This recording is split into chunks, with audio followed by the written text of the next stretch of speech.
ছমাস হলো মালা শহরের নামকরা ব্যারিস্টার অভিনব চৌধুরী বাবুর বাড়িতে কাজে ঢুকেছে।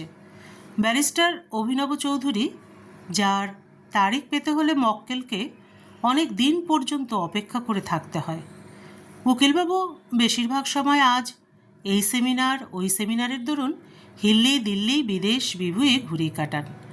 অভিনবর স্ত্রী অলকানন্দা ও অথর্ব বৃদ্ধা মা সরোজিনী দেবীকে নিয়েই অভিনববাবুর সংসার। একমাত্র মেয়ে অভিলাষা ও তার বর কর্মসূত্রে আমেরিকাতেই সেটেল। আর আছে ড্রাইভার রামচরণ সিং ও বাগানের বয়স্ক বৃদ্ধ মালি রঘু নস্কর আর তার বউ রেবতী। এত বড় বাড়িতে সর্বসাকুল্যে মালা সহ 7 জন মানুষ থাকে। মালি রঘু কাকার হাত ধরে মালার এই বাড়িতে কাজ করতে আসা। মালা অবশ্য সকাল 7টায় এসে কাজ শেষ করে দুপুরে খাবার নিয়ে চলে যায় বাড়িতে। আবার বিকেলে এসে রান্নাবান্না করে রাত 8:30টায় চলে যায়। মালা এ বাড়িতে কাজ করতে এসে দেখে শান্তশিষ্ট ভদ্র উকিল দাদাবাবু মাসিমার বৌদির যথেষ্ট খেয়াল রাখেন। বাড়িতে থাকলে প্রায় রবিবার দাদা হাজার ব্যস্ততার মাঝেও বিকেলে বৌদিকে বাইরে ঘোরাতে নিয়ে যান। মালা কাজ করতে এলে প্রায় অলকানন্দা বৌদির গায়ে ঘাড়ে হাতে অনেক জায়গায় কালশিটে দাগ দেখতে পায়। বৌদির গায়ের এই দাগ দেখে মালা কোনোদিন কোনো কৌতূহল প্রকাশ করেনি বা জিজ্ঞাসাও করেনি।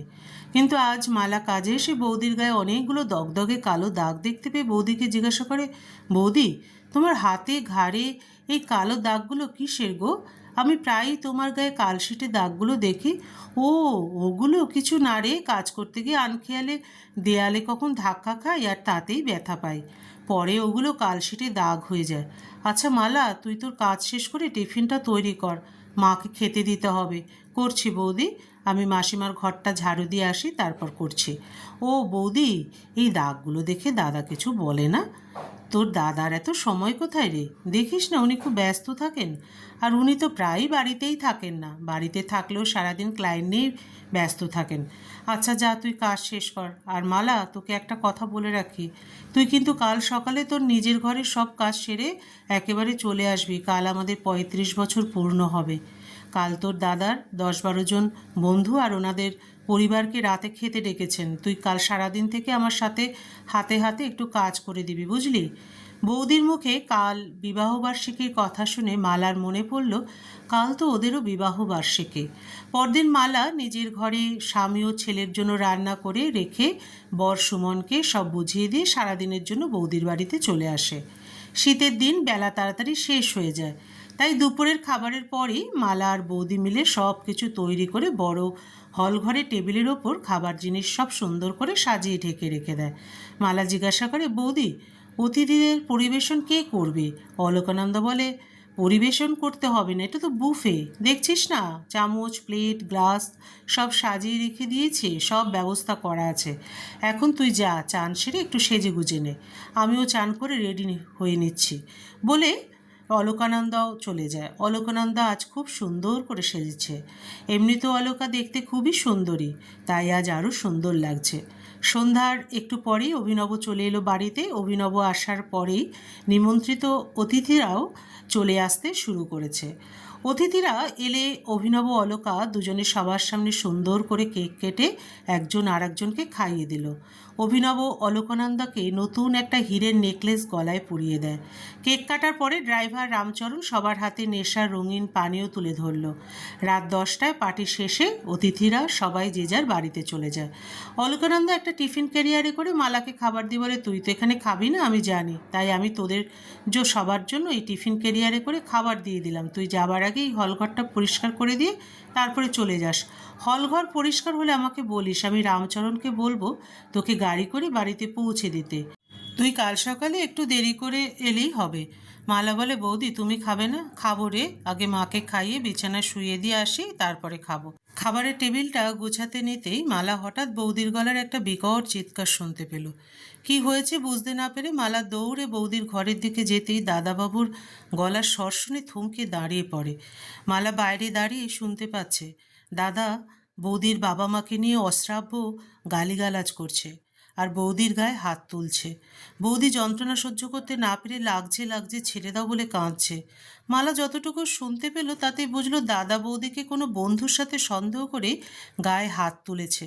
মালা অন্য উপায় না পেয়ে দৌড়ে মাসিমার ঘরে গেল। সরোজিনী দেবী সব শুনে বলে, আমি কি করব বলতে পারিস? আমি তো চলাফেরা করতে পারি না, এই অমানুষটা আমার সতীলক্ষ্মী বউকে সন্দেহ করে শেষ করে দিল। বলি, সন্দেহ যদি করিস তাহলে তুই বন্ধুদের বাড়িতে ডাকিস কেন? ভারাক্রান্ত মনে সেদিনের মতো কাজ শেষ করে মালা ঘরে চলে যায়। ঘরে গিয়ে দেখে ওর বর সুমন ওর জন্য অপেক্ষা করে বসে আছে। বৌদির দেওয়া খাবার স্বামীকে আর ছেলেকে খেতে দিল, কিন্তু নিজে কিছু খেলো না। সুমন মালাকে খাওয়ানোর জন্য জোর করলে মালা মিথ্যে কথা বলে, আমি খাবো না, বৌদির বাড়ি থেকে খেয়ে এসেছে।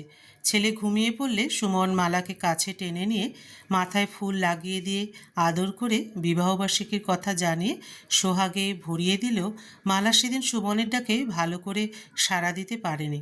সুমন কী হয়েছে জিজ্ঞাসা করলে মালা উকিলবাবুর বাড়িতে বৌদির সাথে কি ঘটেছে সব বলে দেয়।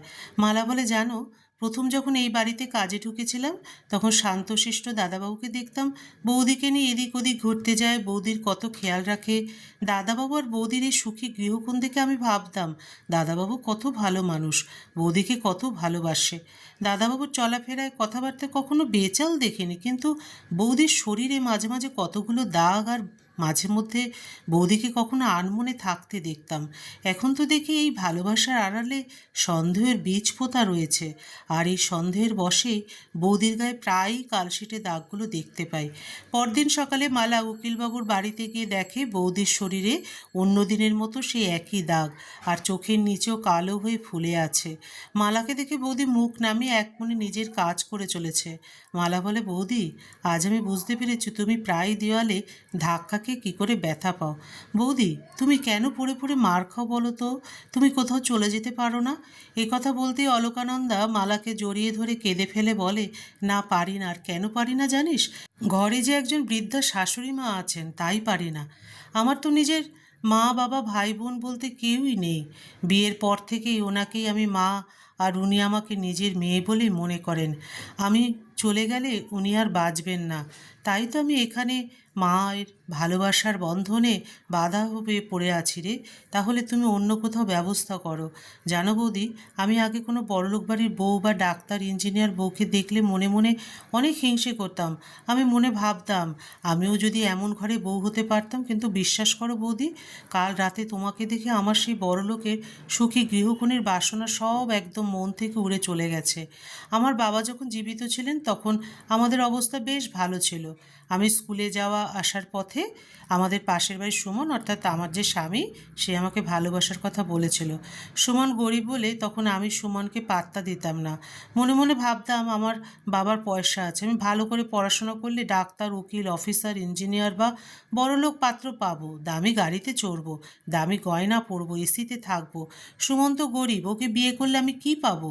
ও ফুটপাতে ফুল বিক্রি করতো, আমার বর ফুল বিক্রি করে, এটা ভাবতেই আমার কেমন লাগতো।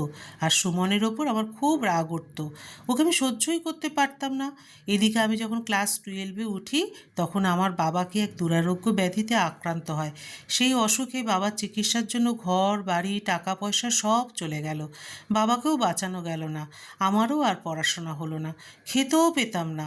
তখন এই সুমনই আমাদের ত্রাণকর্তা হয়ে আমাদের ভার নিজের কাঁধে তুলে নেয়।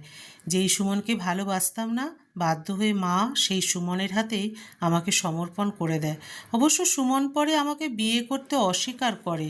ও যখন জানতে পারে আমি ওকে ভালোবাসা তো দূর, পছন্দই করি না। আমার মা আর সুমনের মায়ের একান্ত অনুরোধে পরে সুমনের সাথে আমার বিয়ে হয়। সেই সাথে আমার ডাক্তার ইঞ্জিনিয়ার বর পাওয়ার স্বপ্নও হারিয়ে যায়। তবে বৌদি, সুমনকে বিয়ে করে কিন্তু এখন আমি ভীষণ সুখী। এখন আমার বয়স হয়েছে, আর বয়সের সাথে সাথে আমি এখন ভালো মন্দ অনেক কিছুই বুঝতে বা বিচার করতে শিখেছি। অবশ্য গরিব হোক আর বড়লোক হোক, সবাই একরকম হয় না, এটাও জানি।